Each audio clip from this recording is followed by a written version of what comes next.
Musculatura del tronco. Vamos a estudiar, vamos a describir los músculos del tórax, anteriores y posteriores, y la musculatura abdominal y lumbar. ¿Cuáles son los principales músculos que nos vamos a encontrar en el tórax y en la espalda, en el dorso? Bueno, pues aquí tenéis como siempre el cuadro en el cual os voy a poner el origen, la inserción y la función fundamental. Recordar que los nervios eran simplemente por aportar un dato más y vamos a describir que hay unos músculos intercostales, vamos a describir el trapecio, vamos a describir el pectoral menor, vamos a describir el serrato, vamos a describir los romboides, el mayor y el menor, y vamos a describir el diafragma. La musculatura intercostal es una musculatura cuyo origen e inserción distal es de costilla a costilla. Veis muy claramente en esta imagen cómo tenemos dibujada cada una de las costillas y entre costilla y costilla aparecen estas fibras musculares que van de una costilla a la otra costilla y que se llaman músculos intercostales. Esos músculos intercostales tienen la función de que, aun siendo muy pequeñitos, cuando todos actúan de manera conjunta, van a ser capaces de elevar y de bajar y de descender todo lo que es la parrilla costal, todo lo que es la jaula costal. Esos movimientos de elevación y descenso de las costillas van a jugar un papel muy importante, como veremos ahora después, en la respiración. Todos estos músculos, los pulmones, veremos que no tienen músculos para que sean capaces de producir la respiración, se tiene que valer de musculatura accesoria y los músculos intercostales son uno de ellos. En la parte posterior, en la parte de la espalda, tenemos un gran músculo que se llama músculo trapecio, que como veis es el que se encuentra situado más externamente. Tiene esta disposición, tiene esta forma, se llama también forma en esclavina, ¿vale? O forma de toquilla, como tendría, o forma de pañuelo. ¿Por qué? Porque el origen es alto, se origina a nivel del hueso occipital, en la parte alta del cuello, por lo tanto cubre todas las estructuras cervicales que ya habíamos descrito antes, y después se va a insertar medialmente a todas las vértebras cervicales y algunas de las dorsales. Luego el origen, vértebra, es decir, perdón, occipital y vértebras cervicales y dorsales. Y en la inserción distal va a ser a nivel de los huesos de la cintura braquial, de la cintura de los brazos, que son a nivel de la clavícula y de la escápula. ¿Cuál es la función fundamental del trapecio? Bueno, pues si se inserta en la parte cervical y en la clavícula y en la escápula, cuando se contraiga, se va a encargar fundamentalmente de elevar y bajar los hombros y se va a encargar también de estirar la cabeza hacia atrás y juntar los omóplatos. Y además, junto con el manto del cuello, junto con el esplenio, van a servir para la rotación de la cabeza derecha e izquierda, siendo músculos sinergistas junto, por ejemplo, con el esternocleidomastoideo, que hemos dicho que también juega un papel importante en la rotación. Luego, músculo trapecio es el músculo, uno de los músculos más anchos en la espalda. Veis que está por encima de los anteriores músculos, está por encima de las costillas, su origen es en el hueso occipital, vértebras apófisis espinosas de las cervicales y dorsales, y la inserción distal, clavícula y escápula. Eleva o baja los hombros, estira la cabeza hacia atrás, junta los omóplatos y rota la cabeza. Ahí tenéis la porción cervical del trapecio, donde podemos ver claramente su inserción a nivel del hueso occipital y cómo recubre al resto de toda la musculatura. Lo que nosotros nos tocamos cuando nos duele el cuello es el trapecio y la parte de arriba de nuestros hombros es también el trapecio. En la parte anterior, a la parte anterior tenemos el conjunto de huesos que se llaman de conjunto de músculos que se llaman músculos pectorales. Tenemos el pectoral mayor, que es el que está más externamente, que es el que quedaría aquí en superficie, el que está levantando la mano del explorador. El origen del pectoral mayor, como veremos después, es a nivel de la clavícula y del esternón, y nosotros los músculos que vamos a estudiar son los músculos pectorales menor.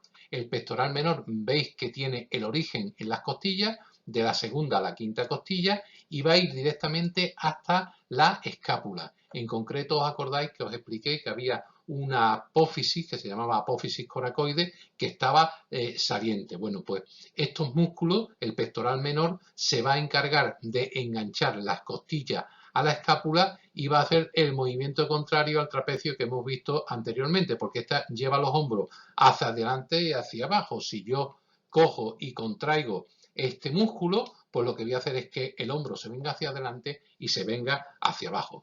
Pectoral menor. Pectoral mayor lo estudiaremos cuando hablemos de la cintura braquial. Después existe también a nivel del tórax, de la caja torácica, un músculo muy curioso que es el músculo serrato. Recibe este nombre por esta distribución característica que tiene su inserción, su origen, que hace que adquiera esta forma de dientes de sierra. Por eso el nombre de serrato, porque tiene aspecto de dientes de sierra. Se va a insertar, se va a originar de la octava a la novena costilla desde el principio hasta la octava o novena costilla, una a una, los vientres musculares se van a ir uniendo y se van a unir, como veis, al borde interno de la escápula. Aquí tenemos el serrato, donde es capaz de unirse a todas las costillas, desde la primera hasta la octava o novena costilla y a la escápula. ¿Cuál es la función fundamental de los músculos serratos? Pues los músculos serratos, junto con los pectorales, pues va a llevar los hombros hacia adelante y también va a ser un músculo accesorio en la respiración. Nos va a ayudar para que se produzca la inspiración junto a otro gran músculo que vamos a ver a continuación. Los dos últimos músculos que nos quedan son el romboides y el diafragma.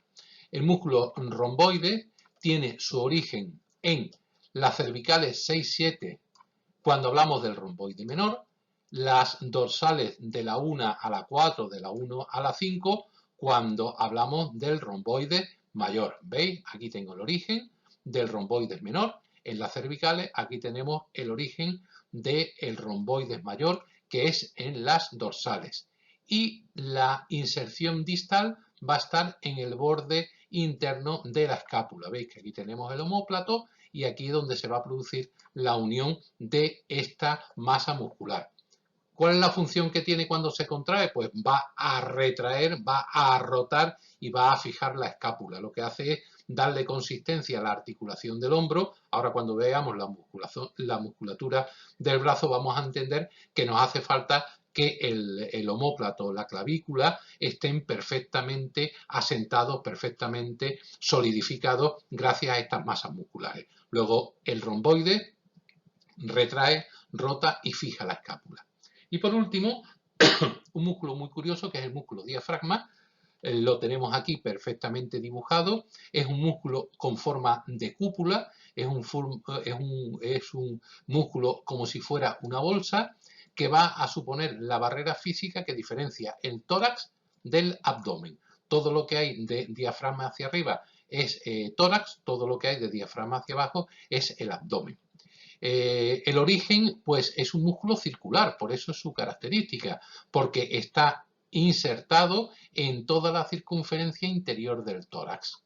La inserción distal, pues, un tendón central que se llama tendón del diafragma. Y ese tendón central, si os dais cuenta, está atravesado por dos orificios. Esos orificios se llaman hiatos y es por donde va a discurrir el esófago para unirse con el estómago y la aorta, el gran vaso que supone la distribución de sangre por todo el organismo. Bueno, pues el músculo diafragma, lo veis aquí claramente representado, que tiene su inserción, su origen en la circunferencia interior del tórax, la inserción medial en el tendón. ¿Cuál es la función fundamental? Mire usted, cuando el diafragma se contrae, lo que hace es tirar de todo hacia abajo, aumentar el volumen del tórax y pues capaz de producir la inspiración.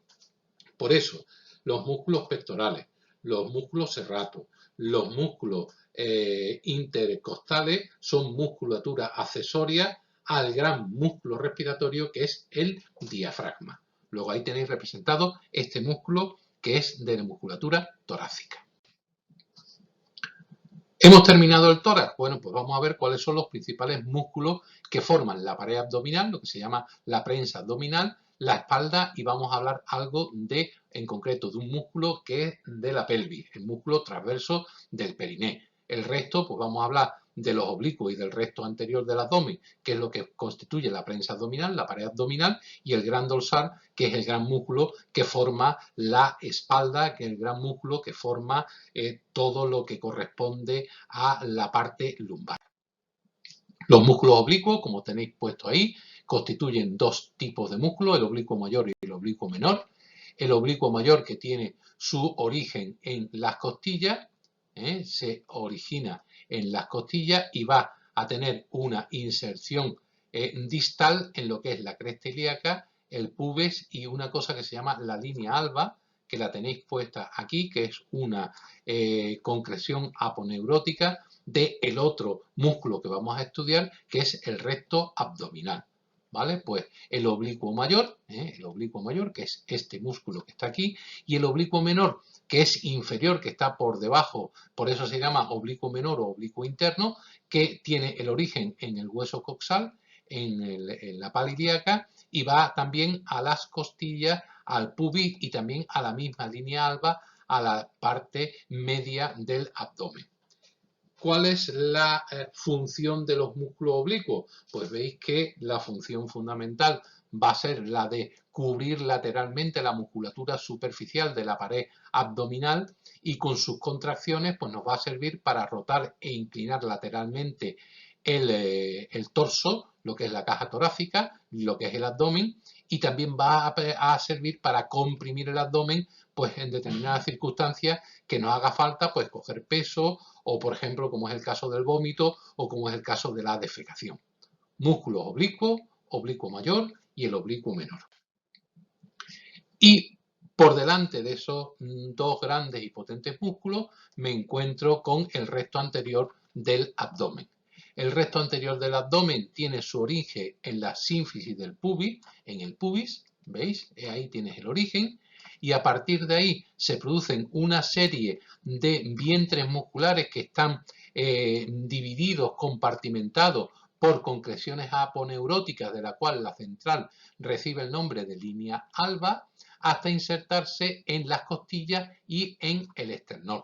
La inserción distal es costilla y esternón. Mire usted, ¿para qué sirve el recto anterior del abdomen? Pues como he dicho, exactamente igual que los oblicuos, para constituir lo que es la pared abdominal, para comprimir el abdomen en caso del vómito o la de la defecación, y son los principales ejecutantes de la flexión del tronco. Cuando queremos flexionar, cuando queremos hacer abdominales como ejercicio, pues lo que hacemos es ejercitar estos músculos: el oblicuo interno, el oblicuo externo y el recto anterior del abdomen. Por la parte posterior, en la espalda, tenemos un gran músculo, tan grande que ya en su nombre lleva el nombre de gran dorsal. Este músculo gran dorsal, que tenéis aquí coloreado en rojo, es el que ocupa, junto con el trapecio, que es el que hemos descrito antes, pues en la mayoría de la superficie de la espalda. Se origina en las vértebras, va desde la séptima dorsal hasta el sacro y la cresta ilíaca. Este sería el origen del gran dorsal, y va cubriendo toda la región lumbar, toda la espalda, hasta entrar por la axila, ser parte del componente de la musculatura axilar por la parte posterior e ir a la cabeza del húmero. Luego, este músculo, además de servir para proteger toda la región lumbar por la parte posterior, como se va a insertar en la cabeza del húmero, va a tener una clara relación con el movimiento del brazo. Va a ser el responsable de mover el brazo hacia adentro, hacia abajo y hacia atrás. Aquí tenemos fotografía de la parte lumbar, donde tenemos la musculatura lumbar, donde veis que fundamentalmente lo que lo cubre es el músculo gran dorsal. Aquí se establece un triángulo, que es el triángulo lumbar, donde está la musculatura oblicua y donde se cruza con el gran dorsal, y aquí tenemos algunos pequeños, la cresta ilíaca y la fascia toracolumbar, que es la que le da la consistencia. Luego aquí tendríamos los músculos fundamentales de la espalda. Para terminar, bueno, pues hablar del músculo transverso profundo del periné, que tiene muchísima importancia y que evidentemente es distinto en el varón que en la mujer. En la mujer, si cabe, juega un papel muchísimo más importante porque va a ser el principal ejecutor del trabajo del parto, ¿vale? En el caso del transverso profundo del periné, lo tenéis en esta imagen en la mujer, donde aquí tenemos el transverso superficial, a donde tenemos aquí el bulbo cavernoso, aquí estaría la vagina, la uretra, y donde tendríamos toda esta musculatura, los esfínteres que están rodeando a la vagina y la uretra y el esfínter anal, y este músculo transverso que va desde el isquion hasta el núcleo fibroso del periné, que se llama rafe medio, ¿vale? Lo tenemos aquí desde el coxis y constituye lo que sería el suelo, la pelvis de la mujer, que en el momento del parto pues adquiere esta morfología. Aquí tenemos los músculos que lo conforman, el esponjoso, el isquio cavernoso, el transverso superficial del periné, el obturador y cómo supone el canal del parto. Distinto es en el caso del varón, que es esta imagen que tenéis aquí representada, donde tenemos los músculos bulbo esponjoso y bulbo cavernoso, que son los que participan en la erección. Aquí tenemos el esfínter del ano y tenemos el transverso superficial del periné y el profundo del periné, que es el que forma el suelo de la cavidad abdominal.